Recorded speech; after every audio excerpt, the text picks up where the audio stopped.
Salut à tous, c'est BizBiz. Alors aujourd'hui l'épisode 953 du Zap Image. Comme d'habitude, n'hésitez pas à installer l'application OneFootball pour suivre toute l'actualité du foot. Les liens sont en première ligne de description. Donc on commence avec une déclaration de Haaland, jeune attaquant norvégien de l'équipe du RB Salzbourg. Révélation en ce début de saison, il a dit: je dors avec les 5 ballons avec lesquels j'ai marqué un triplé. Je les regarde tous les jours, ils sont ma petite amie. Il a aussi dit: l'hymne de la Ligue des Champions, c'est mon réveil. Je me lève avec tous les jours. Donc voilà, deux déclarations du jeune attaquant Haaland. Ensuite, les gars, on va parler du club de Vissel Kobe au Japon et David Silva aurait entamé des pourparlers pour une arrivée l'été prochain. Donc actuellement, David Silva, il a 34 ans, donc il est plus en fin de carrière et il pourrait signer un dernier gros contrat avant de prendre sa retraite du côté du Japon. Du côté du club du Vissel Kobe, il y a quand même Iniesta qui joue là-bas, David Villa qui va mettre un terme à sa carrière de footballeur à la fin de la saison. Il y a aussi Podolski qui joue là-bas, l'ancien joueur de l'équipe allemande. Donc David Silva pourrait signer au Japon l'été prochain.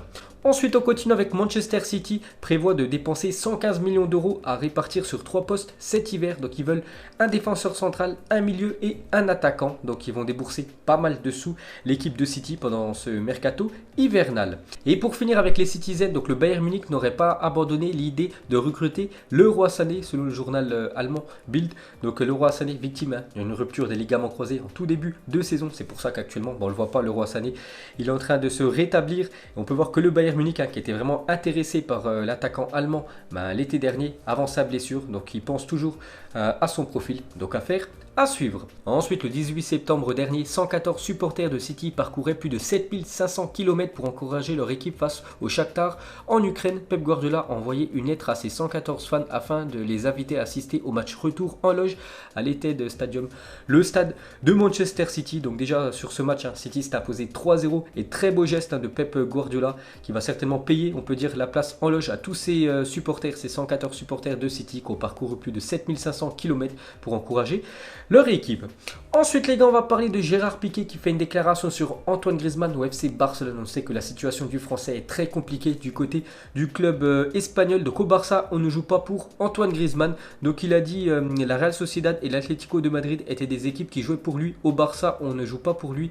Vu le niveau de l'équipe, il doit trouver son espace et ce qu'il fait. Il a du talent, il a de la qualité. J'ai aussi beaucoup d'estime pour tout ce qu'il nous apporte défensivement. Donc voilà ce qu'a dit Gérard Piqué. C'est vrai qu'Antoine Griezmann, dans ses anciens clubs, que ça soit du côté de la Real Sociedad ou du côté de l'Atlético Madrid, toute l'équipe jouait pour Antoine Griezmann. Mais au Barça, voilà, bien sûr, l'équipe du Barça joue pour Léo Messi et plus pour Antoine Griezmann. C'est pour ça que c'est compliqué pour le joueur français. Ensuite, cette fois-ci, une déclaration de Ernesto Valverde, l'entraîneur blaugrana. Les joueurs doivent s'habituer au jeu de Griezmann et Griezmann doit s'habituer à trouver le bon moment pour faire ce qu'il fait. Ce n'est pas évident. Neymar aussi a eu beaucoup de mal lors de sa première année du côté du FC Barcelone. Il faut tout simplement que Griezmann, enfin c'est Valverde qui dit, s'habitue au jeu des Blaugrana qui est très différent du jeu de l'Atlético Madrid. Et pour finir avec l'attaquant français, donc il réagit par rapport à sa situation délicate en Espagne. Donc ça fait des années et des années que je gère cette position. J'en ai une nouvelle en club parce qu'avant il jouait numéro 9 et maintenant il joue plus sur le côté, ailier gauche ou ailier droit, Antoine Griezmann. Il faut que je m'adapte. Je suis en train d'apprendre. Je savais en arrivant que ça allait être dur. Je le savais très bien. Donc il est réaliste. Il sait que c'est très compliqué d'apprendre à cette nouvelle position qu'il ne connaissait pas, vu qu'avant il jouait à un autre poste. Ensuite, on continue avec un autre Blaugrana. Cette fois-ci, c'est Luis Suarez. Il a dit: un jour viendra où mon âge ne me permettra pas d'être à la hauteur de ce dont le FC Barcelone a besoin pour être compétitif. Mais tant que je peux, tant que j'ai la force, ce sera mieux qu'on me ramène un concurrent car je serai obligé de donner encore plus. Donc je sais que le FC Barcelone cherche un nouveau numéro 9 pour remplacer et pour laisser de temps en temps souffler Luis Suarez, parce qu'il est plutôt vieux, il a 33 ans, donc il est plus en fin de carrière. Donc il y a des noms comme Osimhen ou l'attaquant de l'Inter, Lautaro Martinez, qui pourrait être le successeur de Luis Suarez. Donc lui veut un concurrent comme ça, il se donnera encore plus pour être toujours de plus en plus fort. Ensuite, une petite photo de Léo Messi et son papa, donc photo de la famille Messi. Ensuite, on continue avec le joueur argentin. Il a dit: je ne me considère pas comme le meilleur joueur de l'histoire de Barcelone parce que je sais que c'est Ronaldinho. Je me souviens toujours de sa passe décisive pour mon premier but à Barcelone. Il ne faisait pas que me passer le ballon, il me passait le flambeau. Parce qu'avant, les gars, Ronaldinho du côté du Barça s'envoyait du lourd. Les deux ont joué ensemble et la première passe décisive pour Léo Messi pour son premier but, c'est Ronaldinho qui lui a donné. Donc Messi dit qu'il lui a pas seulement donné le ballon, il lui a aussi passé le flambeau pour être le dieu du côté du FC Barcelone. Ensuite, on continue avec le Barça, une déclaration de Bartomeu. Il a dit au cours des 2 ou 3 prochaines saisons, notre joueur clé continuera d'être Léo Messi. Mais il est vrai qu'il y a d'autres jeunes joueurs qui arrivent, des joueurs qui viennent de l'étranger, mais aussi des joueurs de la Masia. Donc la Masia, c'est le centre de formation du FC Barcelone. Donc il sait que bien sûr Léo Messi, un jour il mettra un terme à sa carrière de footballeur. Mais actuellement il est au Barça. Et je pense qu'il terminera sa carrière à Barcelone, Léo Messi. Et pendant 2-3 ans, ça sera toujours lui le joueur clé. Ensuite, une déclaration de Pelé sur Cristiano Ronaldo. J'espère qu'avec le nombre de buts que j'ai marqués, il y en a eu beaucoup, il aura la santé et la force nécessaires pour atteindre 1283 buts. C'est les 1283 buts en carrière de Pelé. Attendons et voyons. Donc après, voilà, les générations ne sont pas les mêmes. Bien sûr, les défenses ne sont pas les mêmes. Cristiano Ronaldo, quand il aurait joué dans l'époque de Pelé, peut-être il aurait inscrit plus de buts ou peut-être moins. On n'en sait rien. Bon, là, une déclaration de Pelé sur CR7. Ensuite, on continue avec CR7 qui risque 2 ans de suspension pour avoir quitté le stade. C'était la semaine dernière lors du match contre le Milan AC. Donc il est sorti à la 55e minute du terrain et il est rentré chez lui avant le coup de sifflet final. Donc c'est interdit. Pourquoi? Donc une déclaration de Cassano, ancien joueur italien en Serie A. Il a dit: est-il parti avant la fin du match? Vous ne pouvez pas faire cela parce qu'il y a un contrôle antidopage. J'ai dû retourner au stade d'urgence pour éviter une suspension de 2 ans. Donc lui il a dû retourner au stade pour éviter une suspension de 2 ans. Donc Ronaldo lui est rentré chez lui.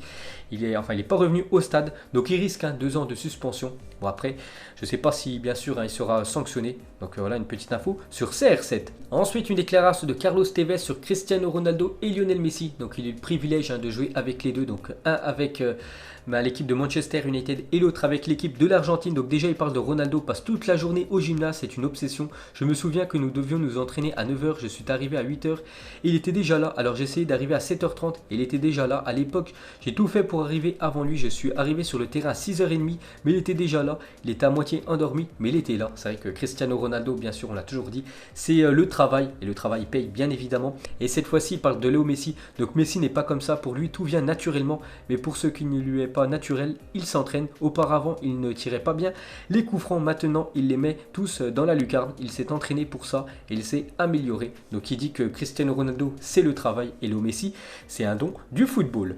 Ensuite une déclaration de Eduardo Camavinga qui commande sa dernière semaine qui a été palpitante pour lui. Donc d'abord ça a commencé par la naturalisation qui a fait un bien fou, et après mon anniversaire dimanche dernier, la sélection lundi, je n'étais pas prêt, c'est un honneur d'être là, la France c'est mon pays, je suis là depuis tout petit. Donc il est très content d'être sélectionné avec l'équipe de France et d'avoir obtenu la nationalité française. Ensuite une déclaration de Benjamin Pavard, il a dit: certaines personnes pensent que j'ai fait ma carrière sur un but, je ne fais pas ma carrière là-dessus. Si j'ai signé au Bayern Munich c'est parce qu'il me suivait depuis un certain temps et que j'étais performant. C'est vrai que Benjamin Pavard, il y en a beaucoup qui parlent de son but magnifique en 8e de finale de Coupe du Monde contre l'Argentine, mais s'il a signé au Bayern c'est pas à cause de son but, c'est à cause de ses prestations qu'il faisait avant avec l'équipe de Stuttgart. Ensuite, une déclaration de Memphis Depay, il a dit: je suis concentré sur ma bonne saison jusqu'à maintenant. La première ligue est une très belle compétition, ça dépend du club intéressé, mais j'appartiens à une équipe qui joue bien et qui peut jouer autour de moi afin que je puisse faire ce qu'il faut. Donc voilà ce qu'a dit Memphis Depay. Donc il se sent bien quand même du côté de Lyon, mais pour moi, j'en suis sûr, de toute façon, qu'il va quitter l'OL l'été prochain, pas l'hiver prochain, parce qu'on peut voir que selon RMC, l'OL ne vendra en aucun cas Memphis Depay et Moussa Dembélé cet hiver. Mais ça sent quand même le départ pour le Néerlandais l'été prochain, parce qu'il est très bon ces dernières années en Ligue 1, Memphis Depay. Ensuite, une déclaration de Luka Modric, il a dit: les Italiens sont fantastiques, nous verrons si un jour je pourrai jouer en Italie. Je ne peux pas en parler car je suis un joueur du Real. J'aime être au Real et pour l'instant je ne vois pas mon avenir là-bas, en parlant de l'Italie. Mais je me souviens qu'il y a quelques mois quand même, l'Inter Milan était vraiment très intéressé par le milieu croate. Ensuite, une déclaration de Cheikh Ndoye, milieu de l'équipe de Angers, sur Marco Verratti. Donc Verratti est un joueur très fort, son problème c'est qu'il donne des coups mais ne veut pas en recevoir, il ne fait que pleurer, il râle tout le temps. Donc voilà ce qu'a dit Ndoye sur Marco Verratti. Donc c'est vrai que Verratti souvent il fait des fautes, mais dès qu'on le touche il fait un scandale.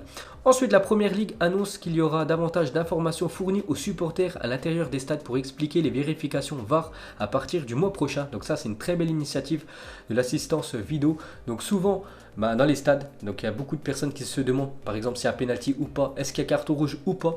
Donc maintenant sur les écrans géants, il y aura, on peut dire, les ralentis. Donc à la télé, nous on les voit, mais pas au stade. Donc très belle initiative de ceux qui s'occupent de la VAR. Ensuite, une déclaration de Victor Osimhen. Il a dit: quand j'ai signé à Wolfsburg, je me suis rien acheté pour moi avec ma prime. J'ai tout de suite acheté une maison à Lagos pour mon père. Ça me rend heureux de savoir qu'ils mangent à leur faim. Donc voilà, le cœur sur la main, on peut dire, à Victor Osimhen. Il a pensé directement à sa famille plutôt qu'à lui. Ensuite, une déclaration de Álvaro González. Il a dit: je crois qu'en jouant 5 ou 10 matchs, l'option d'achat devient obligatoire. Je serai donc à Marseille pour 3 ans de plus, c'est sûr, parce qu'actuellement, il est prêté par l'équipe de Villarreal du côté de l'Olympique de Marseille. Donc lui se plaît très bien en France. Donc actuellement, je crois qu'il est blessé ou suspendu, je me souviens plus exactement, González. Donc il aimerait continuer l'aventure avec l'OM. Donc il devrait continuer 3 ans, voire plus, avec l'équipe phocéenne. Ensuite, l'UEFA réfléchira à organiser la finale de la Ligue des Champions édition 2023-2024 à New York. Donc le stade retenu serait le MetLife Stadium avec ses 82 566 places. Donc voilà une petite photo du stade. Donc jamais déjà les gars une finale de Ligue des Champions a été organisée hors l'Europe. Donc peut-être ce sera la première fois en 2023-2024 du côté des États-Unis. Ensuite, une éclairage de Unai Emery sur Nicolas Pepe a juste besoin de temps et d'être exigeant envers lui-même. Nous sommes avec lui, nous travaillons individuellement avec lui et nous lui montrons des vidéos sur ce qu'il peut améliorer. Parce qu'actuellement, il a beaucoup de mal à Nicolas Pepe, qui est un joueur énorme en Ligue 1, mais en Angleterre il a beaucoup de mal, c'est un peu comme Antoine Griezmann avec son nouveau club du côté du FC Barcelone. Donc lui galère et voilà, Unai Emery essaye d'aider, on peut dire, Nicolas Pepe à être meilleur. Ensuite, regardez les jardiniers de Leicester qui sont au top en Angleterre. Magnifique pelouse pour le dauphin actuellement de l'équipe de Liverpool en Première Ligue. Ensuite, il y a exactement 10 ans, jour pour jour, la Suisse remportait la Coupe du Monde U17 au Nigeria. Donc dimanche 17 novembre. Donc aujourd'hui, ce sera au tour du Brésil ou du Mexique de connaître les mêmes sensations pour l'édition 2019. Donc l'équipe de France qui a échoué il y a quelques jours contre le Brésil. Donc aujourd'hui, c'est la finale de la Coupe du Monde U17. Brésil contre le Mexique. On en reparlera demain. Et pour finir les gars avec les affiches aujourd'hui, donc il y a des affiches de l'Euro de qualification 2020, donc c'est les dernières, donc surtout l'équipe de France qui se déplace en Albanie. Donc c'est simple les gars, pour finir ce zappimage, mettez-moi un petit prono entre l'équipe de France qui ira du côté de l'Albanie. Donc au match aller au Stade de France, les Français s'étaient imposés 4-1, donc ce soir il faut une victoire pour que l'équipe de France finisse première de son groupe. Donc moi je vais partir sur une victoire 2-1 des Bleus. Donc voilà les gars, la fin de ce zappimage 953. Donc si ça vous a plu, un petit like et je vous ferai l'épisode 954 demain. Donc moi je vous laisse et je vous dis à la prochaine comme d'habitude. Ciao à tous.